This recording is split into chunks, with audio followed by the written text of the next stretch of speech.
Hello everyone, welcome to mission Gurukul के daily 10 to 15 minute current affair session में आपका स्वागत है। तो आज का हमारा फोकस 21 मई के न्यूज़ पे रहेगा। तो बिना डिले के शुरू करते हैं।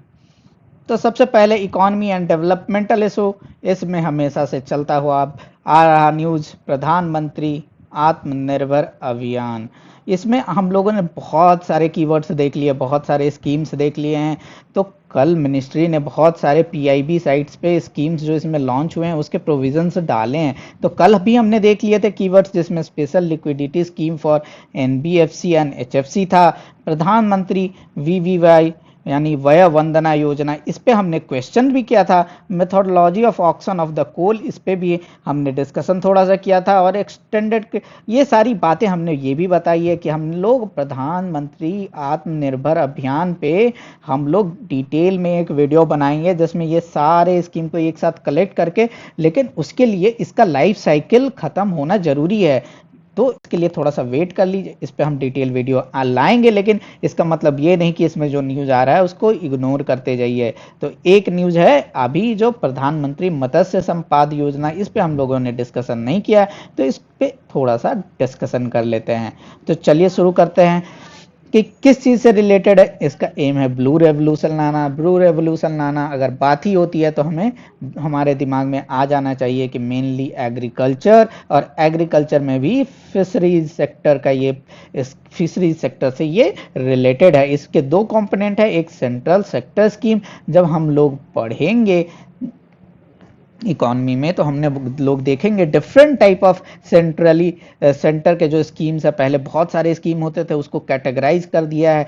सेंट्रल सेक्टर स्कीम में, सेंट्रल स्पॉन्सर्ड स्कीम में, उसमें भी कितना फंडिंग होगा सेंटर का, कितना स्टेट का, ये सारी चीजें हम इकोनॉमी के स्टैटिक पार्ट में देखेंगे। अभी के लिए हम लोग देख लेते हैं कि क्या जो कैटेगराइजेशन हुआ है उसमें जो दो कैटेगरी होंगे, उसमें भी जो सीएसएस यानी सेंट्रली स्पॉन्सर्ड स्कीम है उसमें आपका एम क्या है, इनहेंस प्रोडक्शन एंड प्रोडक्टिविटी और पोस्ट हार्वेस्ट मैनेजमेंट को इनहेंस करना, और साथ ही साथ फिशरीज मैनेजमेंट रेगुलेटरी फ्रेमवर्क बनाना।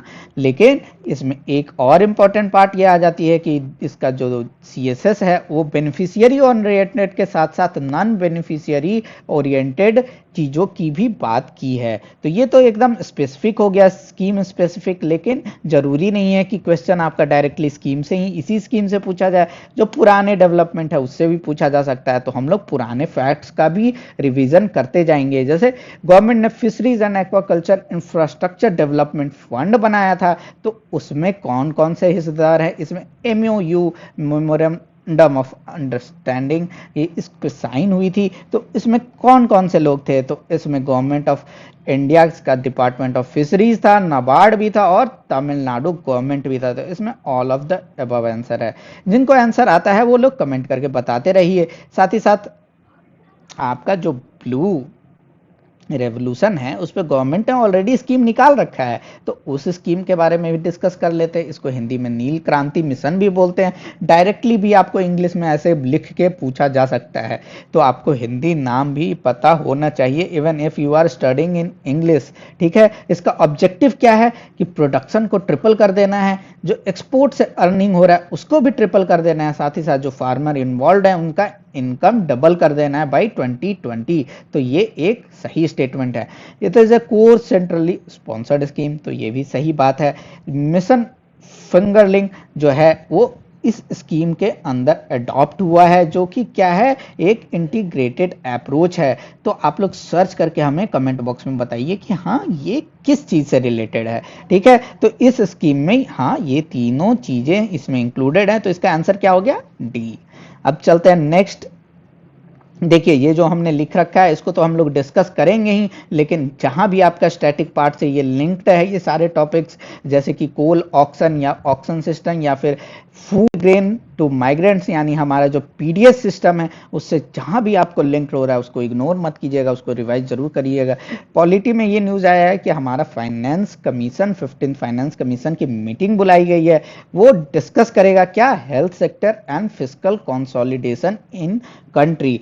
बहुत जगह मैं देखता हूँ कि जो करंट अफेयर्स देते हैं वो जैसे ये न्यूज़ आया ना, तो इसी पे एमसीक्यू बना के दे देंगे कि 21 मई को मीटिंग हुआ, तो उसमें कौन कौन से सेक्टर की बात की गई, हेल्थ सेक्टर, फिस्कल कंसोलिडेशन, और एक दो ऑप्शन बना देंगे।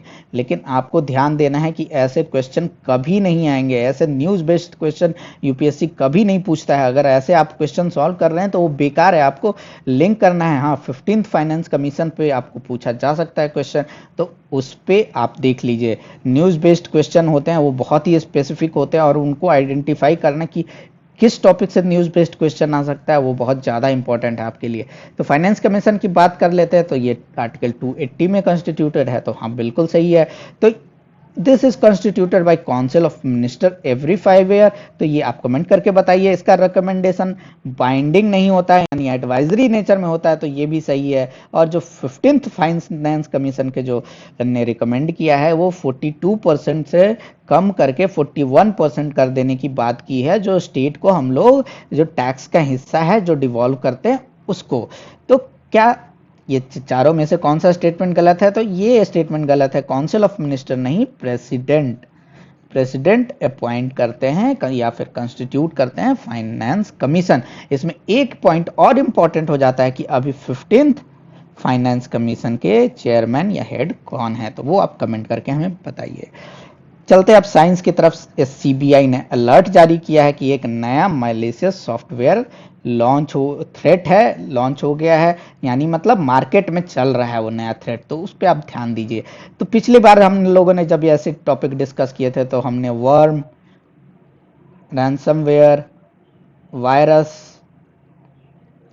ट्रोजन, ट्रोजन हॉर्सेस, ये सारी चीज़ें हमने डिस्कस की थी और डिफरेंस भी देखा था। तो आज हम लोग थोड़ा डिफरेंट अप्रोच लेते हैं इसका और डिस्कस करते हैं कि ये जो वायरस है, डायरेक्टली इस पे क्वेश्चन पूछा जा सकता है आपको।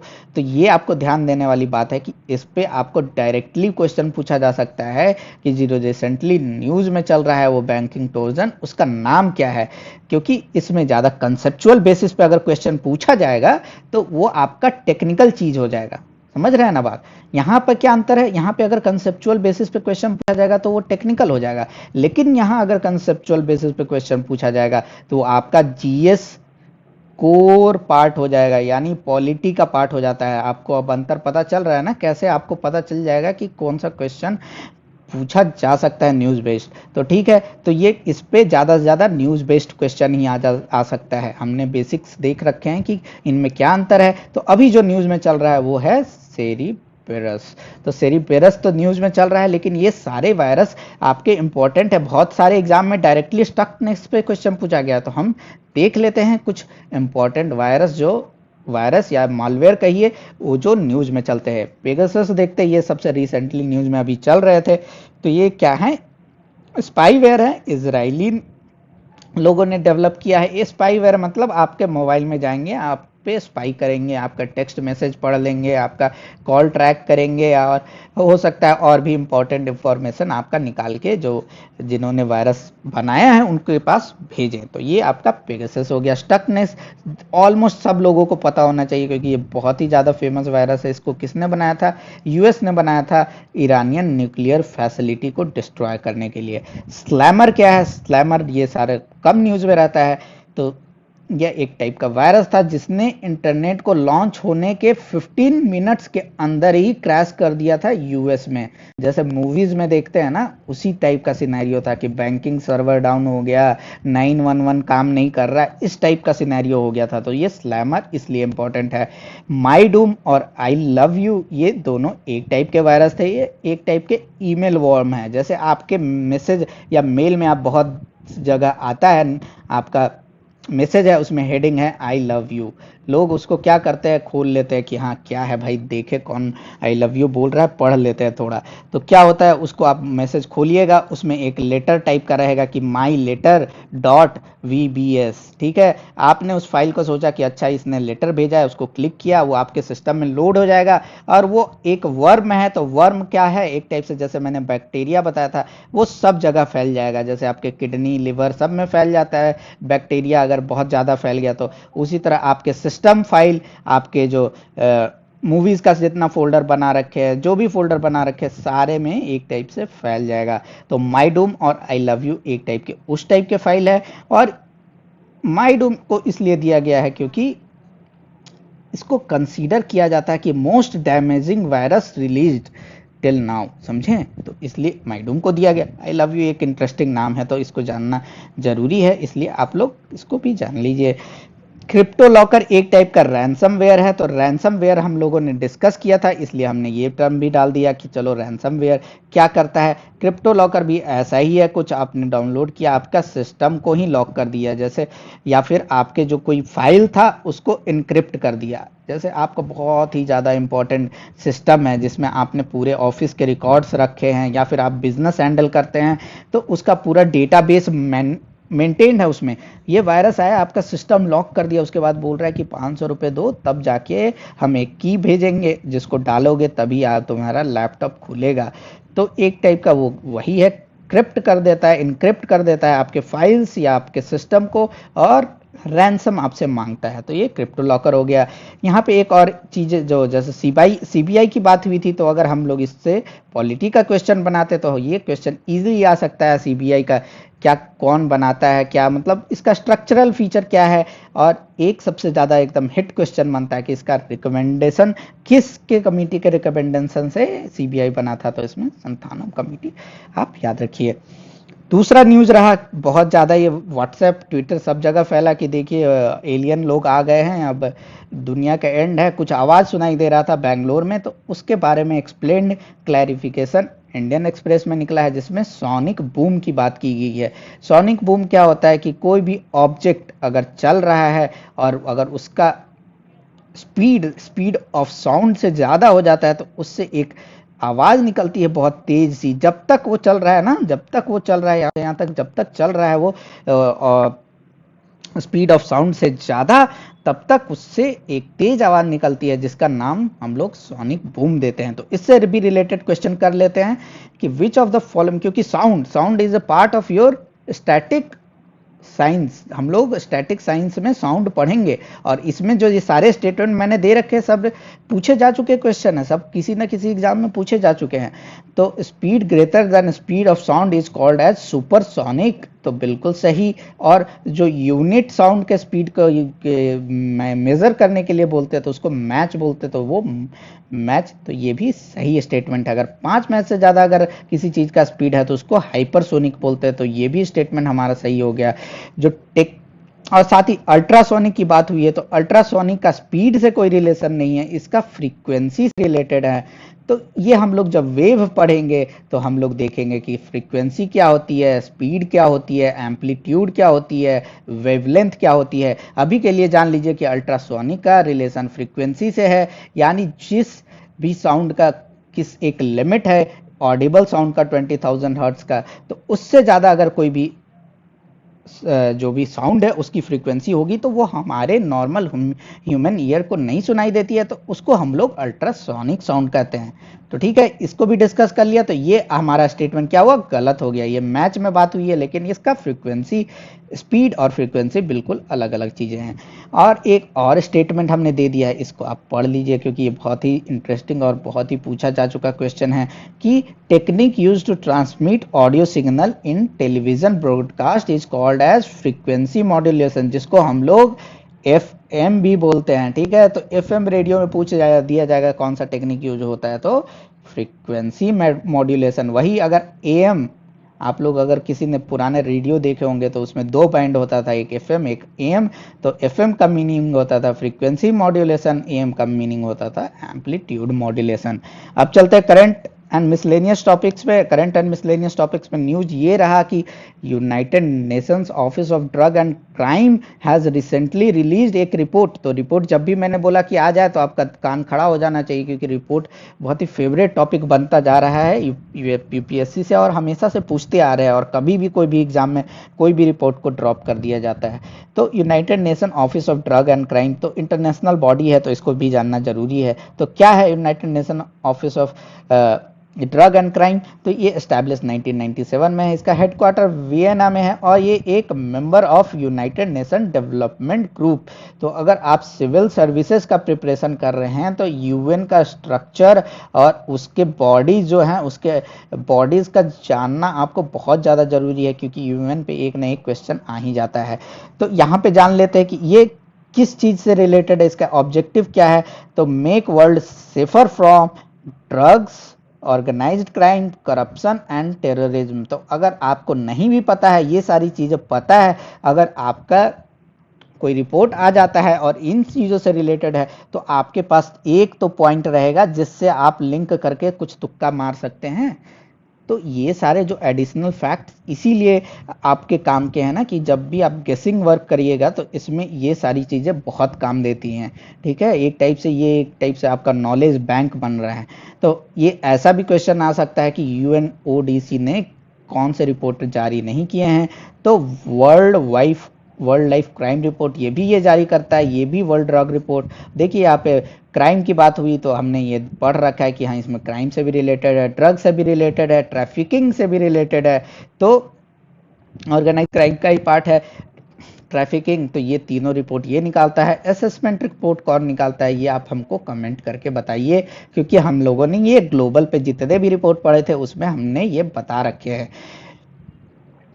एक और चीज देख लेते हैं कि एसडीजी बहुत दिनों से चलता आ रहा है कि इस पे बहुत क्वेश्चन कभी आएगा यूपीएससी में, और ये सस्टेनेबल डेवलपमेंट गोल भी बोला जाता है इनको। तो इसका कौन सा जो गोल है, कौन सा नंबर का गोल है जो बात करता है organised crime, corruption and terrorism के बारे में। तो इसमें आपका गोल नंबर 16 है। आपको एसडीजी का में 17 गोल्स हैं।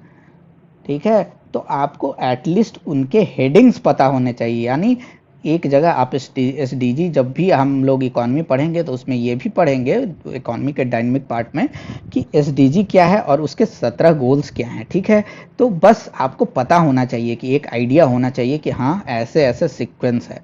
ठीक है, और ये आपका बहुत ज़्यादा काम देता है जब अगर आप मेंस लिखते हैं तो उसमें पॉइंट्स बनाने में। चलिए बातें बहुत हो गई, अब चलते हैं वन लाइनर पे। वन लाइनर जो पीसीएस में बहुत ज़्यादा काम देते हैं। तो फर्स्ट इंटरनेशनल टी डे मनाया गया, जिसको यूएन ने सेलिब्रेट करने के लिए शुरू किया, और ये 21 मई को मनाया जाता है। इसमें एफएओ का बहुत बड़ा रोल है, ये भी आप अगर चाहे तो लिख सकते हैं।